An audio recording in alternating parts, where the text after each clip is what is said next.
जम्मू कश्मीर की वादियों में जहां कभी सैलानी दिल बहलाने आते थे, अब वहां मातम पसरा है। पहलगाम में हुए निर्मम नरसंहार ने देश को झकझोर दिया है। 26 लोगों की निर्मम हत्या के बाद भारत का गुस्सा 7वें आसमान पर है। भारत ने इस बार साफ कर दिया है कि आतंकी अब या तो मिट्टी में मिलेंगे या इतिहास में। सेनाओं को खुली छूट है और पाकिस्तान को खुला इशारा कि अब बस बहुत हो गया।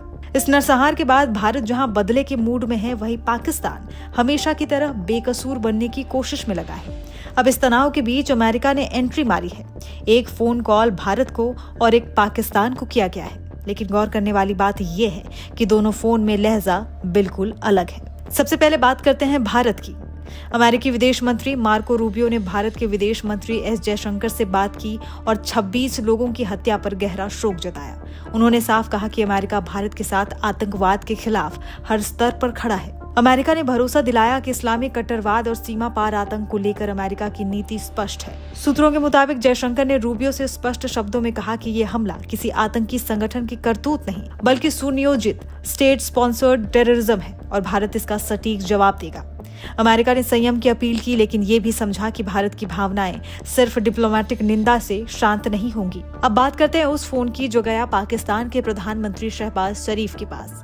वहां लहजा थोड़ा बदल गया। अमेरिका ने शरीफ को शांति और स्थिरता की याद दिलाई और साथ ही पहलगाम हमले की खुलेआम निंदा करने को भी कहा। रूबियो ने 3 बातों पर जोर दिया। पहला, पाकिस्तान को हमले की सार्वजनिक रूप से निंदा करनी चाहिए। दूसरी, जांच में सहयोग करने की बात, यानी अमेरिका भी जानता है कि जांच वहीं से शुरू होती है जहां साजिश का पता चलता है।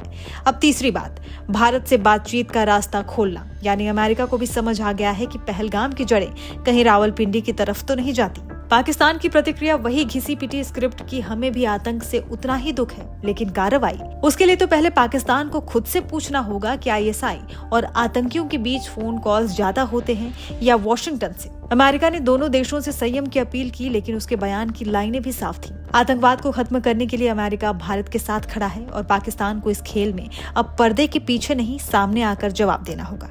तो एक फोन कॉल ने साफ कर दिया कि अमेरिका की आंखों में कौन पीड़ित है और कौन परिचित है। भारत अब चुप नहीं बैठेगा और पाकिस्तान अब सिर्फ फोन काटकर बात नहीं टाल पाएगा।